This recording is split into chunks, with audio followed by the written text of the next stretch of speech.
ನಮಸ್ಕಾರ ವೀಕ್ಷಕರೇ, ಸೂಪರ್ ಕರ್ನಾಟಕ ನ್ಯೂಸ್ಗೆ ಸ್ವಾಗತ. ನಾನು DML ಮುರುಗಿ. ಬಾಗಲಕೋಟೆ ಜಿಲ್ಲೆ ಬೆಳಗೀರ್ ಪಟ್ಟಣದಲ್ಲಿಂದು ಕೇಂದ್ರ ಸರ್ಕಾರದ ಕೈಗೊಂಬೆಯಾಗಿ ಕರ್ನಾಟಕ ಸರ್ಕಾರವನ್ನು ಅಸ್ಥಿರಗೊಳಿಸಲು ಪ್ರಯತ್ನಿಸುತ್ತಿರುವ ರಾಜ್ಯಪಾಲರನ್ನು ವಜಾಗೊಳಿಸಬೇಕೆಂದು ಆಗ್ರಹಿಸಿ ಬೀಳ್ಗಿಯಲ್ಲಿಂದು ವಿವಿಧ ಸಂಘಟನೆಗಳಿಂದ ಬೃಹತ್ ಪ್ರತಿಭಟನೆ ನಡೆಸಲಾಯಿತು. ಪಟ್ಟಣದ ಡಾಕ್ಟರ್ BR ಅಂಬೇಡ್ಕರ್ ವೃತ್ತದಿಂದ ಪ್ರಾರಂಭವಾದ ಪ್ರತಿಭಟನೆ ಬಿಜೆಪಿ ಮತ್ತು JDS ಪಕ್ಷದ ವಿರುದ್ಧ ಘೋಷಣೆಯನ್ನು ಕೂಗಿ ಆಕ್ರೋಶವನ್ನು ವ್ಯಕ್ತಪಡಿಸಿದರು. ನಂತರ ಮಿನಿ ವಿಧಾನಸೌಧದ ಆವರಣದಲ್ಲಿ ಜಮಾಯಿಸಿದ ಬೃಹತ್ ಪ್ರತಿಭಟನೆಯಲ್ಲಿ ಮಾಜಿ KPCC ಪ್ರಧಾನ ಕಾರ್ಯದರ್ಶಿಗಳಾದ ಬಸವ ಪ್ರಭು ಸರನಾಡಗೌಡರು ಹಾಗೂ MN ಪಾಟೀಲ್ ಮಾತನಾಡಿ, ಇಂದು ಮುಖ್ಯಮಂತ್ರಿಗಳಾದ ಸಿದ್ದರಾಮಯ್ಯನವರನ್ನು ಬಿಜೆಪಿ ಮತ್ತು JDS ಪಕ್ಷದವರು ಕಪ್ಪು ಚುಕ್ಕೆ ತಂದು ಮುಖ್ಯಮಂತ್ರಿ ಸ್ಥಾನದಿಂದ ಕೆಳಗಿಳಿಸುವ ಷಡ್ಯಂತ್ರವನ್ನು ನಡೆಸಿದ್ದಾರೆ ಎಂದು ಆರೋಪಿಸಿದರು. ಮುಖ್ಯಮಂತ್ರಿ ಸಿದ್ದರಾಮಯ್ಯನವರು ಎಲ್ಲ ವರ್ಗದ ಜನರ ಪರವಾಗಿ ಉತ್ತಮ ಆಡಳಿತ ನಡೆಸುತ್ತಿದ್ದು, ಹೀಗೆ ಮುಂದುವರೆದರೆ ಬಿಜೆಪಿ ಮತ್ತು JDSಗೆ ಅಧಿಕಾರ ಸಿಗುವುದಿಲ್ಲ ಎಂಬ ಭ್ರಮೆಯಲ್ಲಿ ಮುಖ್ಯಮಂತ್ರಿಗಳಿಗೆ ಇಲ್ಲ ಸಲ್ಲದ ಆರೋಪಗಳನ್ನು ಮಾಡುತ್ತಾ ಕುತಂತ್ರ ನಡೆಸುತ್ತಿದ್ದಾರೆಂದು ದೂರಿದರು.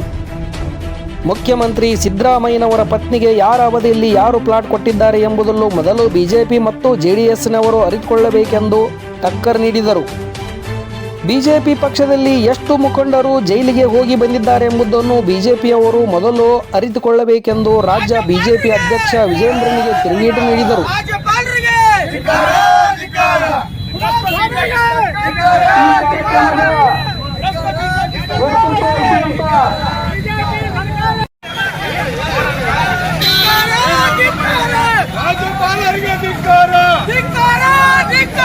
ಯಾಕಂದ್ರೆ ಸಿದ್ದರಾಮಯ್ಯ ಅವರು ಕೊಟ್ಟಂತ ಯೋಜನೆಗಳು ಇವತ್ತು ಇಡೀ ರಾಜ್ಯದ ಮಹಿಳೆಯರಿಗೆ, ಯುವಕರಿಗೆ, ಎಲ್ಲ ಜನರಿಗೂ, ಎಲ್ಲ ವರ್ಗದವರಿಗೂ ಮುಟ್ತಾ ಇದಾವೆ.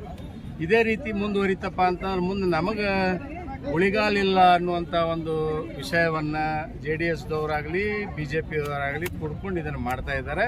ಇದು ಯಶಸ್ವಿ ಆಗಲಿಕ್ಕೆ ಸಾಧ್ಯನೇ ಇಲ್ಲ. ಯಾಕಂದ್ರೆ ಸಿದ್ದರಾಮಯ್ಯ ಅವರು ಕಳಂಕರಹಿತ ರಾಜಕಾರಣಿ.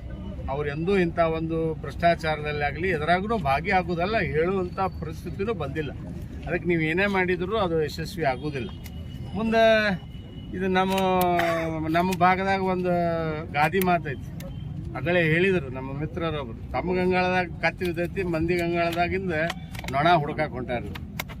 ಅದಕ್ಕೆ ಇದು ಯಶಸ್ವಿ ಆಗಲಾರ್ದಂಥದ್ದು. ನೀವು ಯಾರ್ಯಾರು ಭ್ರಷ್ಟಾಚಾರದ ವಿರೋಧ ನೀವು ಪಾದಯಾತ್ರೆಯನ್ನು ಮಾಡ್ತಾ ಇದ್ದೀರಿ, ಮೊದಲು ನಿಮ್ಮ ಮನೆ ಒಳಗೆ ಹೋಗಿ ನೀವು ಏನೇನು ಭ್ರಷ್ಟಾಚಾರ ಮಾಡಿರಿ, ಹಿಂದೆ ಕೋವಿಡ್ ಬಂದಾಗ ಎಷ್ಟು ದುಡ್ಡು ಹೊಡೆದಿರಿ, ಸರ್ಕಾರ ಇದ್ದಾಗ ಬಸವರಾಜ ಬೊಮ್ಮಾಯಿ ಅವರ ನೇತೃತ್ವದ ಸರ್ಕಾರ ಇದ್ದಾಗ ಎಷ್ಟು ದುಡ್ಡು ಹೊಡೆದಿರಿ, ಯಡಿಯೂರಪ್ಪ ಅವರ ಸರ್ಕಾರ ಇದ್ದಾಗ ಎಷ್ಟು ದುಡ್ಡು ಹೊಡೆದಿರಿ ಅನ್ನೋದನ್ನು ಇಡೀ ಜಗತ್ತು ಜಾಹೀರಾಗಿದೆ.